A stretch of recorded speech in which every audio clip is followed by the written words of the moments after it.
नमस्कार प्रेक्षकांनो, स्टार प्रवाह मालिका लग्नाची बेडीच्या आजच्या भागामध्ये सिंधू आता राघवची माफी मागताना दिसणार आहे। सिंधूला खूप पश्चाताप झालेला आहे की राघव, खरंच मला माफ करा, मीच तुम्हाला पुरावे गोळा करायला लावले आणि तुम्हाला इतकी मोठी दुखापत झाली। त्यानंतर तिथे आता काजल येते इंजेक्शन देण्यासाठी आणि सिंधूला म्हणते की तुम्ही बाहेर जा, मला पेशंटला औषध द्यायचं आहे। पण सिंधूची ओढणी अचानकच त्या बेडच्या एका कोपऱ्याला अडकते आणि मग सिंधू विचार करते की का कुणास माहीत, पण ही ओढणी अडकली म्हणजे मला असं का वाटतंय की मला इथे बाहेर जाऊ देत नाहीये, मला इथे थांबावं असं वाटत आहे। तेव्हा तर ती काजलला म्हणते की मीही एक डॉक्टर आहे, तर मी इथे थांबू का, तुम्हाला जर काही मदत लागली तर मी सांगेल। तर आता काजललाही कळत नाही काय बोलायचं। तर सिंधूचं म्हणणं आता काजल म्हणते की ठीक आहे, तुम्ही थांबू शकता।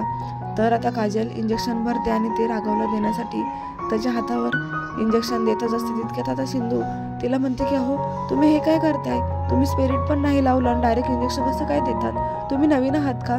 मग आता सिंधू पुन्हा ते काजलला म्हणते की तुम्ही नक्की कोणतं औषध देताय। तर काजल म्हणते की विटॅमिनचं। तर सिंधू म्हणते की मला जरा दाखवा ती बॉटल। सिंधू आता ती बॉटल हातामध्ये घेते तर सिंधूच्या लक्षात येतं की त्या बॉटलवरती लेबल नाहीये, मग हे कोणत्या विटॅमिनचं औषध आहे असं ती काजलला प्रश्न करते। तर काजल ते औषध सिंधूला दिल्यानंतर म्हणते की अहो, हे विटॅमिनचंच औषध आहे। पण सिंधू म्हणते की त्याच्यावर लेबल नाहीये, मी कसं काय खरं समजू, मला तर हे कळायला हवं ना की हे औषध कसलं आहे नक्की, आणि असं बिना लेबलचं औषध तुम्ही कसं काय देताय पेशंटला। तर आता इथे काजल खूप घाबरलेली आहे। सिंधूच्या प्रश्नांवर काय उत्तर द्यायचं हे काजलला कळत नाही।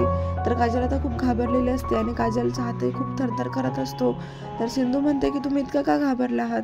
त्यावर आता काजल तिथून पळून जाते। सिंधूही तिच्या मागे पळायला लागते। सिंधू तिचा पाठलाग करते पण काजल लपून बसते, त्यामुळे सिंधूला ती भेटत नाही। तर आता काजल पुन्हा एकदा सिंधूला पाहते की ती गेली की नाही आणि त्यानंतर ती सरळ हॉस्पिटलच्या बाहेर पळायला लागते।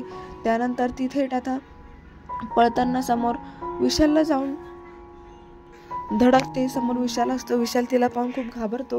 विशाल आता काजलला म्हणतो की काजल, तू ठीक तर आहेस ना, इतकी का पळत होती। त्यावर आता काजल विशालला म्हणते की अहो, इंजेक्शन देताना सिंधूने मला पाहिलं, तिला खूप संशय आला आणि आपलं काम नाही झालं।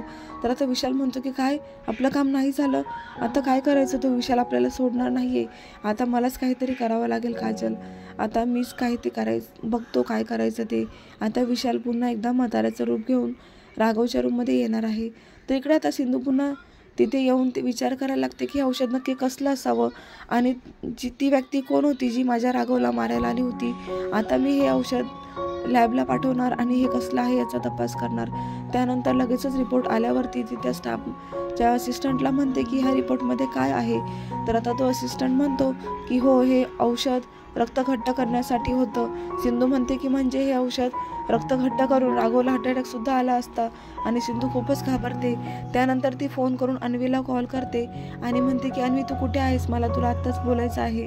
आता ती अन्वीला राघवच्या 2-3 दिवसा अगोदर राघव काय करत होते, त्यांना कोणाचे फोन आले का, ते कोणाला भेटले होते का, याबद्दल माहिती विचारत असते।